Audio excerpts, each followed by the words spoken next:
hlengwa nodadewethu uLizelle. Abantwana baseNdlunkulu bonke izindlu zonkosi, ikakhulu abantwana bengonyama ebuzile abakhona nazo zonke izindlu zenkosi, amakhosi aseNdlunkulu onke. Khuleke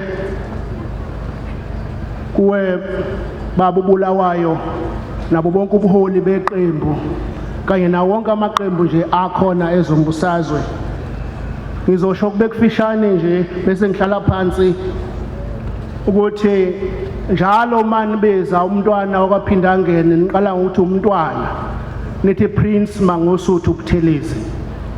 Ngiyajabula ukuthi nikhumbulele ukuthi asize lapha sisho ukuthi niyayithi Prince ngoba uzalwa uMntwana uMagogo usibelelo ungangezinye uMantenti kaZulu ongudade wabo wenkosi uSolomon engumkhulu wethu lo basimla. Ingakho ebizwa ngokuthiwa uMntwana. Wasehamba yakwaButhelezi wafika inkosi uMatholiganwe onkosikazi abayishumi kodwa wafika wadla umuzi uMntwana uMagogo. Ingakho eyinkosi yakwaButhelezi futhi.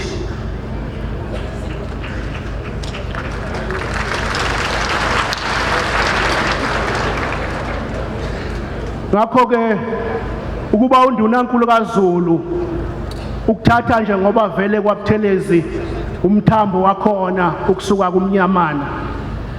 Sibonga kakhulu. Zimbili nje izinto engizoyikhuluma bese ngiba nesicelo sodwa ngihlale phansi.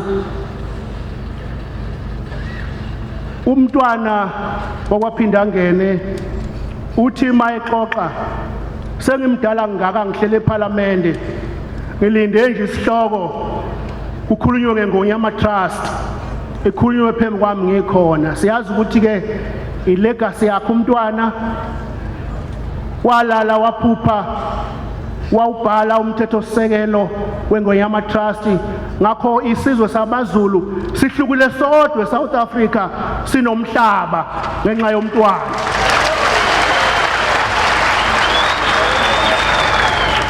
Ngithi ke kuhulumeni kazwelonke nakuhulumeni weprovince nakusebukhosini nje uma nike nadlala ngomhlaba niyobe nuthintile uZulu.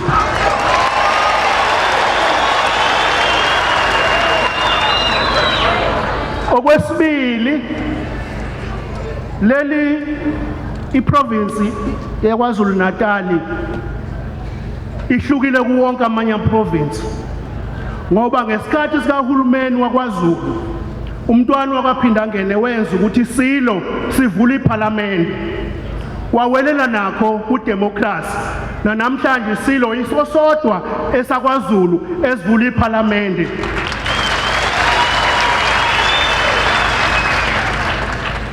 Siyathemba ukuthi kuzohlala kunjalo uma uMntwana imisebenzi yakhe ibonakala. Ngithanda ukugcina ngalesi sicelo esodwa.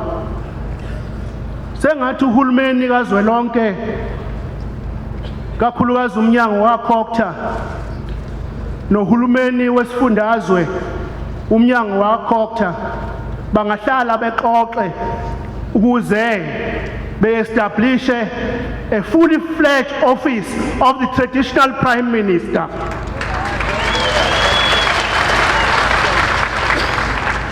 Ngoba uMntwana ubesiphethe nje lesi sikhundla ngekhono namandla akhe. Angiboni ukuthi ukhona ozophinda ahlale kulesi sikhundla uma uhulumeni ngesisingathe asenze asifake ku-organogram asinikeze imisebenzi yonke yaso u-traditional prime minister. Bese ke ngokwaseNdlunkulu basirecognize futhi isikhundla uhulumeni asazi isikhundla soMntwana omkhulu ngoba zikhundla lezi ezobukhosi futhi lamakhosi angaphezulu kwa300 awakwazi ukusebenza kahle ngaphandle kokuqiniswa ilezi ikhundla esikandunankulu kaZulu nesoMntwana omkhulu. Ngiyathokoza.